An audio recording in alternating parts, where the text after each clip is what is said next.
When it was revealed that Jack Hanma's next fight was going to be against the cord cutter, I won't lie, I wasn't that thrilled. However, with the release of the new chapter, everything has changed. The cord cutter has got a huge buff. In chapter 3 of Baki Rahen, we get to see a sparring match between him and Doppo Orochi. Man did crazy well. I'll go into everything shortly. First, regarding some translations for chapter 2, the flashback we got about Jack's childhood. In this flashback, he claims that his overall goal, even back then, was to be the strongest creature alive. This begs the question of whether this is to surpass his father Yujiro Hanma, or if it was his own goal even back then when he was a child, and it just happens that Yujiro Hanma was revealed to be his father. This really depends on whether or not his mother actually revealed what happened to her by the hand of Yujiro, especially to Jack at this age here. Hopefully this is revealed in the future, but there's something interesting to point out in the translations here. Also, Jack was simply protecting Jesus in these panels, something also interesting to note. But let's go over the cord cutting greatness. Of course, subscribe for more Baki content.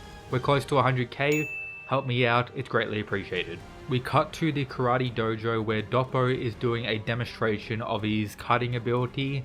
Typical stuff, when we cut to the karate dojo, it's either Katsumi or Doppo doing some type of cool demonstration.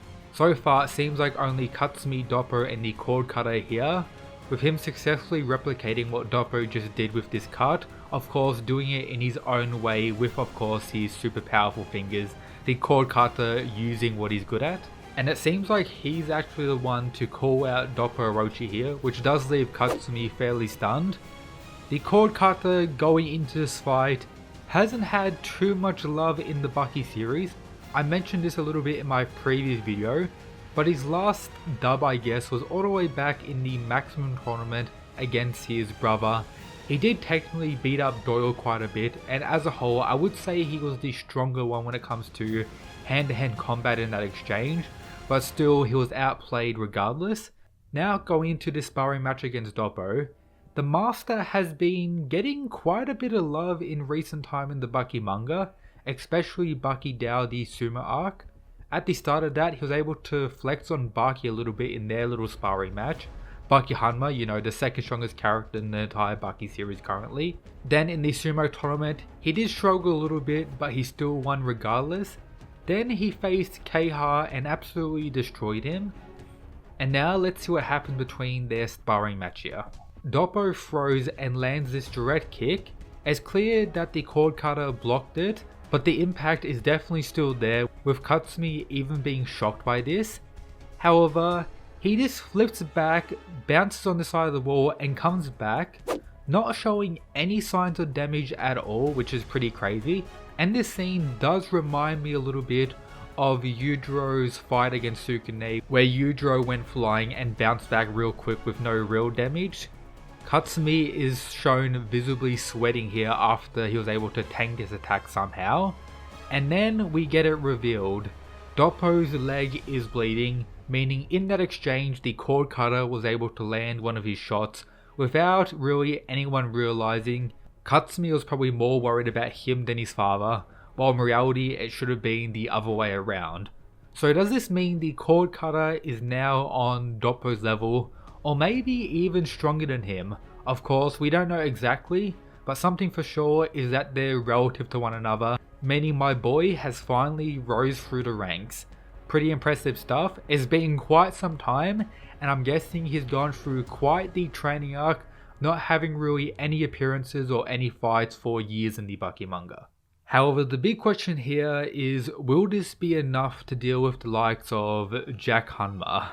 Even though both Doppo and Katsumi are set up to fight Jack in the future, the cord cutter going first most likely implies that they're above him. I think that's still agreed on. Just that he's relative to someone like Doppo to a degree, which is cool to see. And with this, we could say he's stronger than the likes of Keiha, as in this one little exchange, he performed much better than anything he did when he had his fight against Doppo, which I guess is good for him, but of course bad for Sumo, especially Keiha. Man fell off harder than anyone else in the series.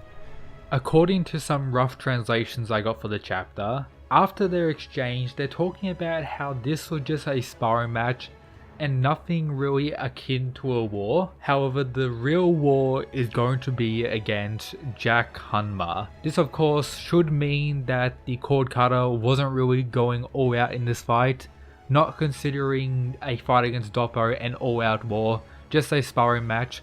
Likewise on Doppo's side most likely, and definitely Katsumi's side considering his reactions here. So I'm expecting much more from him in his fight against Jack, which I hope is actually beginning in the next chapter. It may be a few chapter fight now considering these reveals. However, if Jack was to absolutely dominate straight away and end it in one chapter, I honestly wouldn't be surprised. Even if he is on the same level as Doppo now, Jack I have high hopes for as a character I believe will be solidified top 3 by the end of this arc. Cannot wait. Something else important to note is that Jack has actually received the cord cutting technique in the past. During the final of the maximum tournament against his brother Baki, he pulled out all of the previous characters' techniques, which include the cord cutting ability, and actually used it on Jack here, meaning he does have experience facing it to some degree, which of course will help him quite a bit. However, Shinogi improving upon it is definitely the case, and his lethality is definitely going to be there. So Jack better be careful. Both of them have very lethal attacks. Jack's biting versus the cord cutting technique. I wonder who's going to do the most damage and who's going to do the most lethal damage. Maybe this fight will end in quite lasting damage, especially if the cord cutter doesn't actually give up in the early stages of the fight. We saw what Jack did against someone like Sukune. The sword master in chapter 1 of Baki Rahen straight away had given up after his weapon got taken from him. I wonder if the cord cutter is going to give up if his fingers get taken from him by Jack. We'll have to wait and see. And the way we've had the two fights in this arc set up already, it seems like Jack is going to be the big antagonist. We're going to cut to him from time to time, see him calling out fighters, him finding out who he's going to fight next, and then we're going to have chapters dedicated to the other fighters, more so preparing to face Jack, seeing their training, etc., sparring matches like this chapter. This of course connects to the title Baki Rahen. I talked about this in my previous video that Rahen means the following on screen now according to this mad lad, meaning we're going to see the perspective from a lot of the other fighters, some that we haven't seen for a while now, such as the cord cutter. So it's going to be pretty cool, and we'll probably dive into more detail about the more major fighters, such as Baki's preparation to face Galdo, Katsumi and Doppo's preparation. We already got some showcasing of what Motobe's doing with the likes of Gaia and stuff like that. So it's going to be cool to see. So far the Jack arc has been providing absolute fire. But that's everything for today's video. Check out the other stuff in the description. Follow my Twitter. Shout out to these Patreon mad lads. That's it guys. Peace.